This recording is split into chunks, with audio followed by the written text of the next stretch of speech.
Hi hello నమస్తే నా పేరు రాధాకృష్ణ.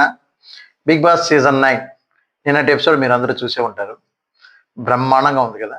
నిన్నటి ఎపిసోడ్‌లోనే కొంచెం స్టఫ్ అయితే ఉంది. నిన్నటి ఎపిసోడ్ ఎలా జరిగింది ఒకసారి. డీమాన్ పవన్‌పై తనూజ అరిచిన తీరు మీకేమనిపించింది? అది మీకు రైటా? రాంగా? ఏమనిపించిందో కామెంట్ సెక్షన్‌లో కామెంట్ చేయండి ఫస్ట్. నేను అందరికీ అడుగుతున్నాను. ప్రతిరోజు అడుగుతున్నాను. మీరు వ్యూస్ అయితే వస్తున్నాయి గానీ కామెంట్లు రాట్లేదు. మీరు కామెంట్లు చేస్తే మరికొంతమందికి రీచ్ ఉంటుంది ప్రతి వీడియో కూడాను. కనుక కామెంట్ చేస్తారని నేను మరీ మరీ కోరుకుంటున్నాను. అందరూ కామెంట్ చేసి, లైక్ చేసి స్టార్ట్ చేయండి. ప్లీజ్, ప్లీజ్ లైక్ చేయండి ఫస్ట్. లైక్ చేయండి ప్లీజ్. ఓకే. Thank you. నిన్నటి వీడియోలో ఫస్ట్ స్టార్ట్ అయింది. గేమ్‌లన్నీ అయిపోయాయి కదా! తెల్లవారు లేచి ఓ సాంగ్ ఏసాడు. లాంగ్ అయిపోయిన తర్వాత కొద్దిగా విరామం. వీళ్ళు తయారవ్వడానికి కొంచెం విరామం ఉంటుంది కదా! ఆ టైంలోని తనూజ బల్ల మీద కూర్చొని చెప్తుంది. "నిన్న నన్ను ఆట ఆడుకున్నారు. ఆ విధంగా పిలిచారు, ఈ విధంగా పిలిచారు. మీకు దగ్గరుండి అన్ని సేవలు అమ్మగారు, అయ్యగారు, రాణిగారు, మహారాజు గారు అని ఈ రకంగా పొగుడుతూ మిమ్మల్ని అన్నీ చెయ్యాలా? ఏంటి?" అనేది తనూజ సరదాగా అడిగింది. అడిగితే అంటే అడుగుతున్నది కొద్దిగా గట్టిగానే అడుగుతున్నది సరదాగా. అయితే రీతు దానికి రియాక్ట్ అయ్యి "ఇంకొక 1 అవర్ ఆగు. తర్వాత మళ్ళీ స్టార్ట్ అవుతుంది మా తాలూకా" అని చెప్పి కామెడీగా చెప్పుకున్నారు. ఆ వేళ కొద్దిగా నడిచింది. నడి నడిచింది. ఈలోగా దివ్య ఏమో భరణి గారిని అంటుంది. ఉండండి అంటే భరణి అంటాడు. డిప్ప మీద ఒకటి కొడితే పగిలిపోతుంది. డిప్ప పగిలిపోతుంది అనేసి కామెడీగా. అంటే దాన్ని ఉండండి ఒక గంట ఆగండి. దాని తాలూకా రివెంజ్ తెలుస్తది మీకు అని చెప్పి ఆ రకంగా కామెడీ వేలో మాట్లాడుకుని కొద్దిగా నడిచింది. నడిచిన సమయంలోని తనూజకి మహారాణులు ఆర్డర్ ఏస్తారు. కమాండర్స్ తన తనుజ కమాండర్‌ని ఇలా తీసుకురండి అని ఏదో అంటారు. అనగానే పవను తన మీద ఇలా నెట్టడానికి అంటే ఇలా తీసుకెళ్ళడానికి ఇలా బ్యాక్ సైడ్ ఇలా చేయితోని పుష్ చేస్తాడు. పు పుష్ అనేది బలంగా చేసావు. నన్ను టచ్ చేయొద్దు. లేడీస్ మీద ఎలా టచ్ చేస్తావు అనే ఆ విధంగా అక్కడ వుమెన్ కార్డ్ తీసుకొస్తుంది తనుజ. తనుజ తేగానే పవన్‌కి భయమేసేస్తుంది. ఆల్రెడీ వాడు ఒకసారి సఫర్ అయ్యాడు. రీతు విషయంలోని నేను రూడ్‌గా ప్రవర్తించానని ఎప్పుడైతే సారీ చెప్పాడో అదంతా కూడాను ఆయనకి రెడ్ కార్డ్ అయితే ఉంది. అది కొద్దిగా సఫరింగ్‌లో ఉన్నాడు. అలాంటి సఫరింగ్‌లో ఉన్న వ్యక్తి మీద ఇంత ఫోర్స్‌బుల్‌గా ఒక్కసారి తనూజ ఆ విధంగా మాట్లాడేసకల్లా పవన్ ఒక్కసారిగా రియాక్ట్ అయ్యాడు.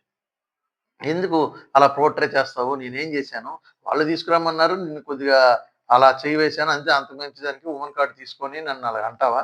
అది బయటికి ఏ విధంగా పోర్ట్రే అవుతుంది అని జెప్పేసి ఆ విధంగా పవన్ అయితే వాదన చేశాడు. పవన్ విషయంలో కొంచెం న్యాయం ఉంది. ఎందుకంటే అక్కడ అందరూ ఉన్నారు. మొత్తం అందరు సభ్యులు అక్కడ ఉన్నారు. అక్కడ ఏం జేస్తాడు? అది కరెక్ట్ కాదు కదా! అందులోని బాయ్స్ అండ్ గర్ల్స్ అంటే వుమన్ కార్డ్ తీయడం అనేది కరెక్ట్ కాదు. ఎందుకంటే అక్కడ అందరూ సమానమే. గేమ్స్ విషయంలోకొచ్చేకల్లా సమానంగా మేము పోరాడతాం, మేము పోరాడతాం మగవాళ్ళతో సహా అంటారు. మళ్ళీ ఇలాంటి విషయాలకొచ్చేకల్లా నాది వుమన్ కార్డ్ తీస్తారు. ఇది కరెక్ట్ కాదు కదా! ఆ విషయంలో మీకేమనిపించిందో మీకు కామెంట్ చేస్తారని నేను అనుకుంటున్నాను. నెక్స్టు అక్కడి నుంచి అలా అయిపోతే మళ్ళీ ఈళ్ళు గెటప్‌లోకొచ్చేస్తారు. రాజు, రాణి ఎళ్తారు. ముందుకెళ్తారు. ఇక్కడ మళ్ళీ కామెడీ రన్ చేశారు. ఎంత కామెడీ రన్ చేశారంటే ఒక్కొక్కరికి చిరంజీవి గారి సినిమాలో స్టెప్పులు చెప్తారనమాట. ఆ విషయంలోని సుమన్ శెట్టికి వీణ స్టెప్ చెప్తారు. చిరునవ్వుతో మీరు ఈ వీణ స్టెప్‌ని కంటిన్యూ చేస్తూ ఉండాలని. అనగానే చిరునవ్వుతోని ఆయన వీణ స్టెప్ వేస్తూ ఉంటే కొద్దిగా తీగ తెగుద్దన్న మాదిరిగా తయారయింది. అక్కడ కొద్దిగా కామెడీ అయితే బాగా జనరేట్ అయింది. నెక్స్టు భరణి గారు కూడాను ఒక స్టెప్ చెప్తారు. చెప్పగానే భరణి గారెళ్లి ఏడుస్తూ "ఏందిది? దీనికన్నా శిక్షల కన్నా మంచి శిక్ష వేసేయండి సరిపోతుంది. ఇవన్నీ మేము చేయలేకున్నాం" అన్నట్టుగా ఫీల్ అవుతారనమాట. నెక్స్ట్ అక్కడికి ఇమానియాల్‌కి తీసుకొస్తారు. ఇమానియాల్ దగ్గరికి తీసుకెళ్తే ఇమానియాల్ చాలా సేపు కామెడీ అయితే చేసాడు. బావుంది. అలాగా కొంచెం నడిచింది. నడిచిన తర్వాత గేమ్స్ స్టార్ట్ అయ్యాయి.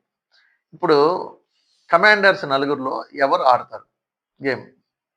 అలాగే నిన్న అన్నీ జరిగాయి. ఇవాళ రాజు, రాణిలో ఎవరు ఆడతారు? కమాండర్స్‌తో పోటీ పడాలి.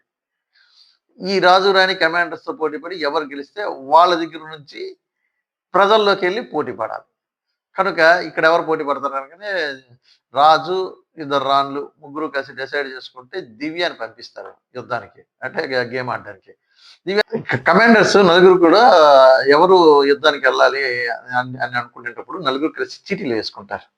చీటీలు వేసుకోగానే ఆ చీటీల్లోని తనూజ, సంజన, నిఖిల్, డీమన్ పవన్ 4 పేర్లు రాసి పెడితే పవను ప్లస్ నిఖిల్‌కి వస్తాయి ఆ సీట్లు.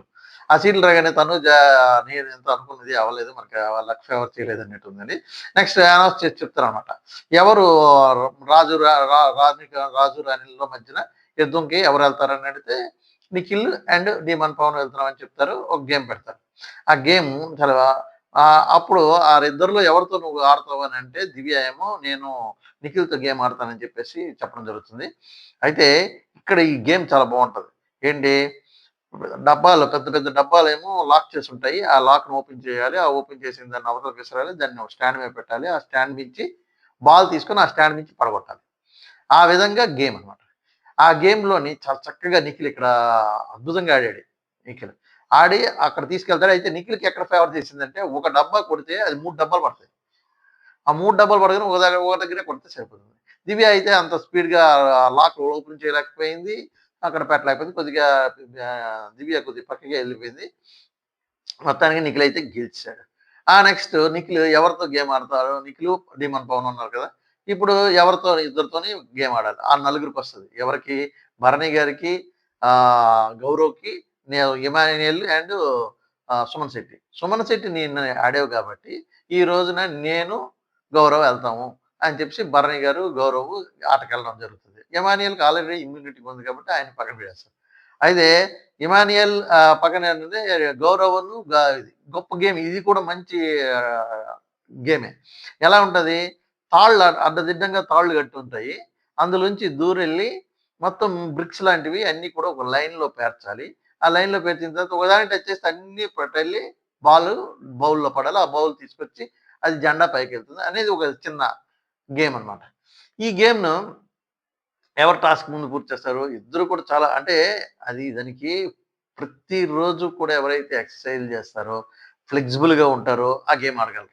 ఎందుకంటే ఆ లెగ్స్ రైజ్ చేయాలి, జాగ్రత్తగా తీసుకురావాలి, ఒక్కో దాంతో తర్వాత ఒకటి తీసుకొని వెళ్లి పెట్టాలి. ఒక సైజులో పెట్టాలి. ఇవన్నీ ఒక రకమైన చాలా ఓపిక, ఆహ్, కాన్సంట్రేషన్ కావాల్సిన గేమ్ అన్నమాట. ఆ గేమ్‌లో ఏం జరుగుతుంది? ముందు డీమన్ పవన్‌ది పడిపోయినా మళ్ళీ అవన్నీ సర్దుకుంటారు. అలాగే గౌరవ్‌ది కూడా పడిపోతుంది. అలాగే భరణి గారు లాస్ట్‌లో పెట్టే టైంకి టక్‌మని కాలు తగిలి మొత్తం పడిపోతుంది. ఈ విషయమై గౌరవ్ ఫీల్ అవుతాడనమాట. నీ వల్ల నా కెప్టెన్సీ టాస్క్ నేను కండక్టర్‌ని కాలేకపోయినా నా కెప్టెన్సీ టాస్క్ పోయింది. నీ వల్ల కెప్టెన్ పోయింది అని చెప్పేసి ప్రతి ఒక్కరికి చెప్తుంటాడు. కానీ నిఖిల్ అండ్ ఆహ్, డీమన్ పవన్ ఇద్దరు కూడా చాలా చక్కగా ఆడి గెలిచారు. గెలిచి లాస్ట్‌కి వాళ్ళిద్దరూ ముందుకెళ్లారు. ఇక్కడితో గేమ్ క్లోజ్ అయింది. ముందు ఇంకా ఇవాల్టి ఎపిసోడ్‌లో కూడా కొన్నుంటాయి.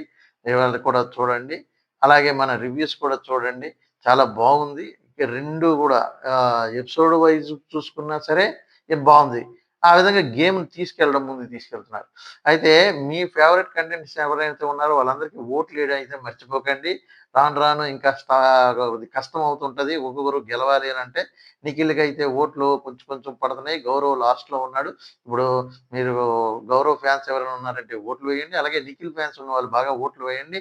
అందరికి ఎవరి ఫ్యాన్స్ వాళ్ళు ఓట్లు వేసుకుంటూ ఉండండి. అదే విధంగా నా రివ్యూ చూస్తున్నారు కాబట్టి అందరూ కూడాను నాకు కామెంట్ చేయండి, లైక్ చేయండి, షేర్ చేయండి.